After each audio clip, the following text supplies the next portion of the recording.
Thank you everyone for coming to our July 2024 meeting. I am really excited to share with you some updates and I'm just really happy that we're making great progress in getting the End Kidney Deaths Act to the finish line in 2024. As usual, I will record this presentation for those who couldn't make the meeting. We will then go into breakout rooms or have an open discussion for both, depending on our momentum. So it's important to know that we've done a little bit of changes in terms of how we're presenting the amount saved when the End Kidney Deaths Act passes. We have had several different numbers along the way. Those numbers have always been in the billions. And so we are saving billions of tax dollars, but the question is, how much tax money are we saving? So we've always provided a range, and our range has shifted a bit based on some new articles that have come out that have informed our change. So there was this article written by Ike Brannon, one of our community supporters, in the Cato Institute journal about how much is saved every time someone moves from dialysis to being transplanted. Now, the dialysis cost is recorded as $90,000. Ike informed me that that number is actually higher now, but we're going with this lower amount. The transplant cost is $133,000. The immunosuppressant cost is $25,000. So what we do is we go from the cost of the dialysis and we subtract the transplant, and then we also subtract the immunosuppressant coverage, and the final savings is around $517,000. Since I've read this article, I've learned that not everybody who lacks immunosuppressant coverage after 3 years will be entitled to get the immunosuppressant coverage. So in other words, this number may be a bit low, but that's the number that we're going to use in our calculations.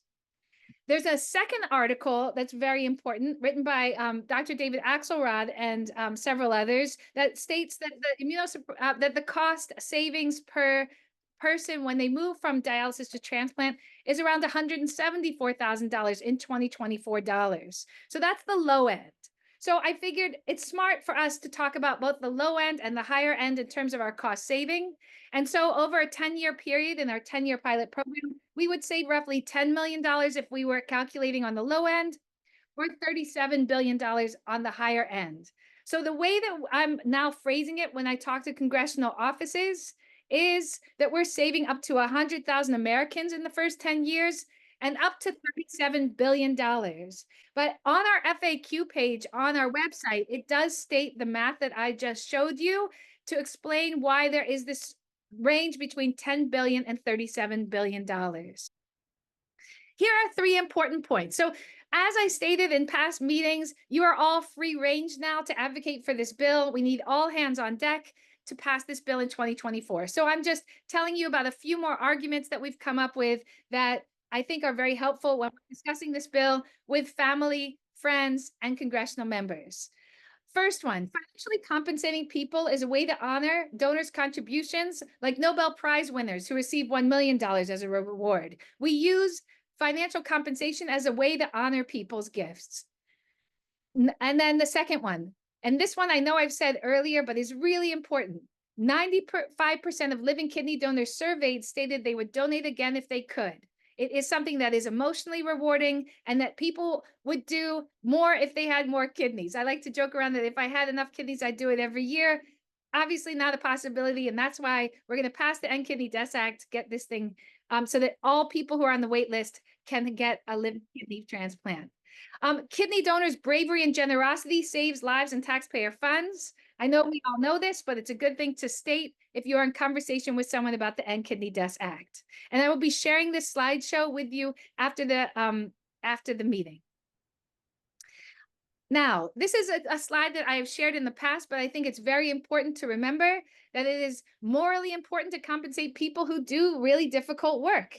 And it's unjust right now that we are not paying people stressful, time-consuming, and physically uncomfortable experience of being a kidney donor. It's emotionally rewarding, but in every other way, it is very challenging. Because of the value they provide, we compensate people for difficult jobs that are far riskier than kidney donation. So as you can see, it's far more risky to be a logger, a fisherman, a soldier, a police officer, a firefighter, or to give birth.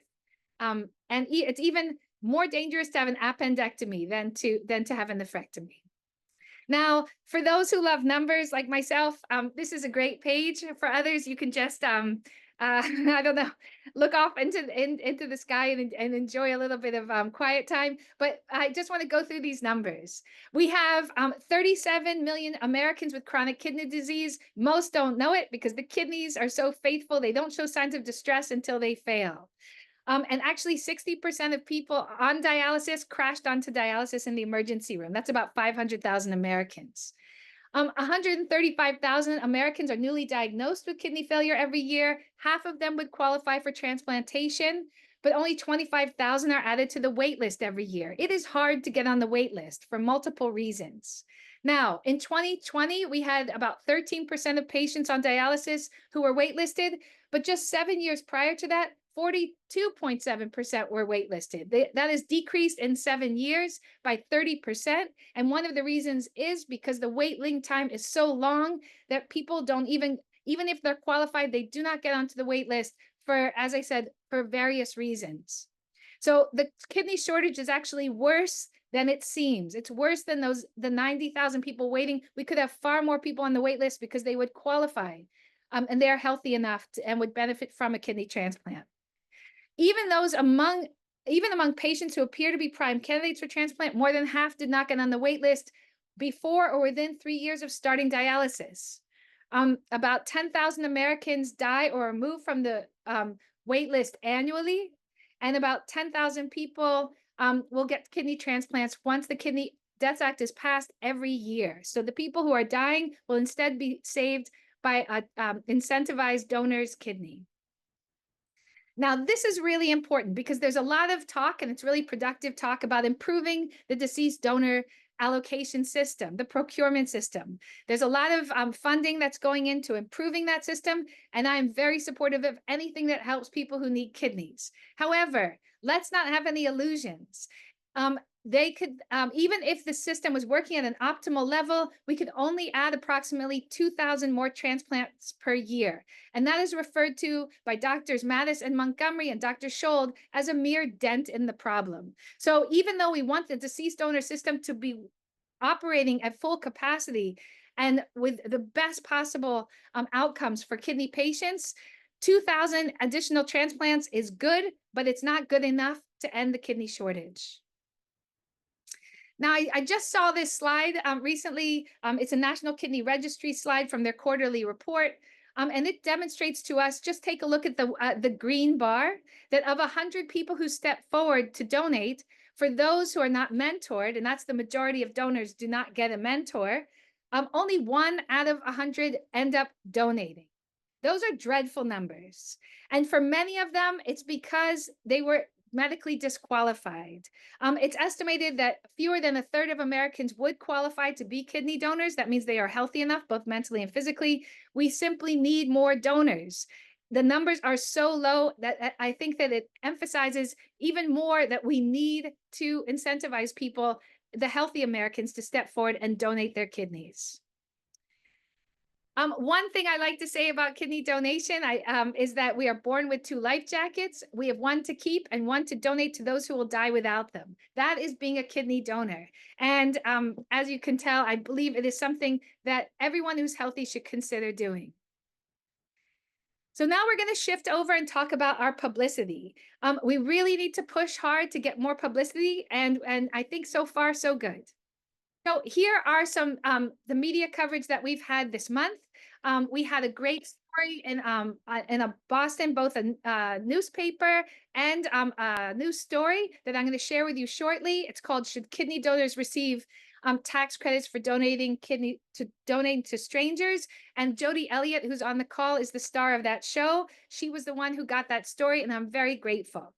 Alan Bryant, a friend of Brian Temple's, who's on the team, wrote a letter to the editor in the Honolulu Times called Pass Kidney Deaths Act to Save Lives and Money. In the whole Times, that's a local newspaper in Massachusetts. That's also Jody Elliott, an article about her experience donating kidney to a stranger. That was also picked up by City Biz. Denver Post article by Jeff Blumenfeld, who's also on this call. Pig kidneys are promising, but tax credits for donors will save more Coloradans. And I was on Kent's Kidney Stories, a podcast about tackling the kidney shortage. We need more, but I think we're doing pretty well. I'm very impressed with the community coming forward and advocating for this bill at every opportunity. One thing you can do is loop in your friends to do some advocacy.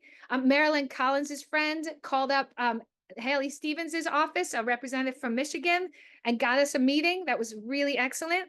Brian's friend, the one who wrote in the Honolulu Times, wrote to his senators and House member, and we had a really productive meeting with Senator Hirono from Hawaii. That's our first Hawaii meeting. Here's the letter to the editor that Alan Bryant published in the Honolulu Times.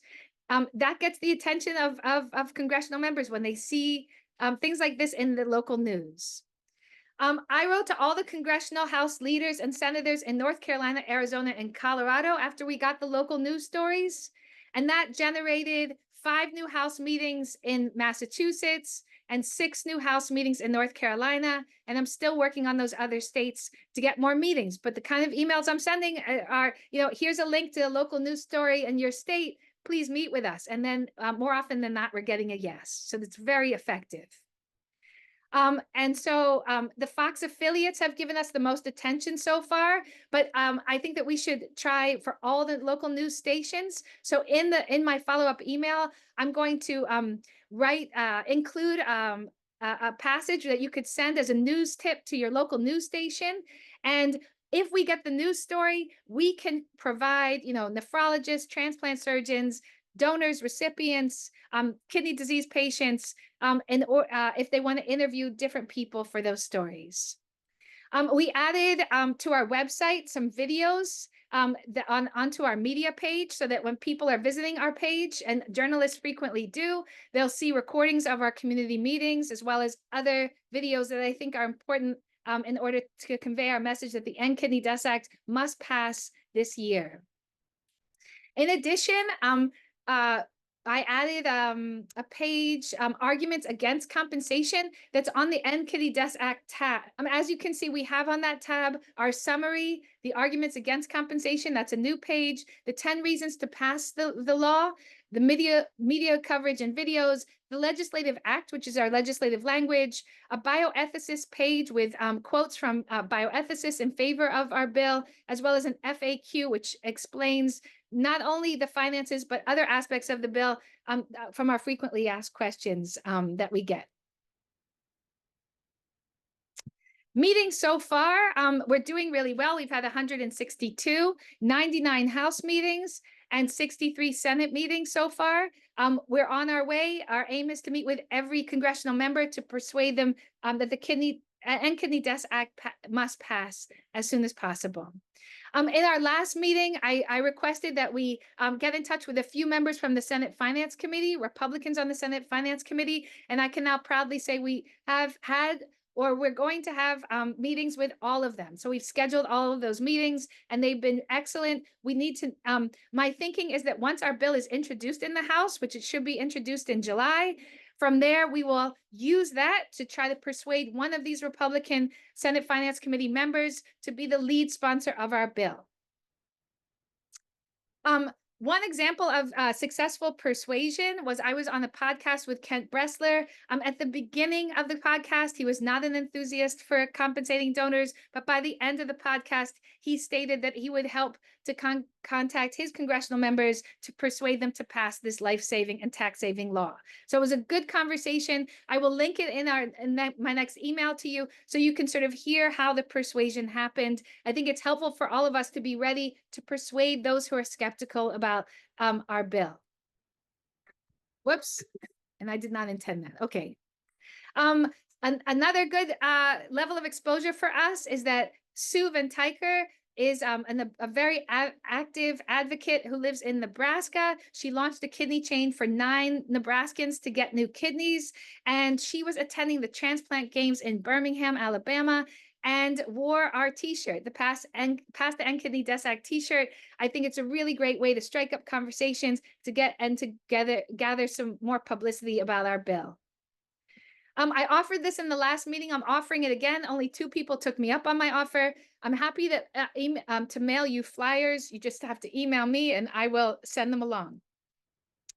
I am wearing my End Kidney Death Act t-shirt every minute that I'm not in a congressional meeting. So every time I'm out in public, I'll be wearing that until the bill passes. If you want to order a t-shirt, they are a little bit on the expensive side because we order them as individual t-shirts. So it's a $50 t-shirt. I know that's a ton of money. Perhaps if we get a lot of people interested in ordering t-shirts, we can get the price to be lower. But I'm also going to start walking around with a sandwich board that says Pass the End Kidney Death Act. Once the humidity breaks in New York City, it's a bit rough right now, I'm sure, across the country. So in our next email to you, of course, we'll have the recording of today's presentation. We will have some social media that you can share if you'd like to. We really love for you to get more community members on social media. Every time we have a news story, we get more members. I think social media is another way for us to grow our community. And the bigger our community is, the more likely this bill will pass. That our bill will pass because we're getting then more meetings with congressional members based on constituent requests. I will also share with you Dr. Mattis's and Dr. Montgomery's article that I told you about earlier. It's one that I think is it's short and very, very much filled with different kinds of information that is very supportive of our bill. Our next meeting is August 6th from 5 to 6. That's the first Tuesday in August. And I look forward to seeing you all there.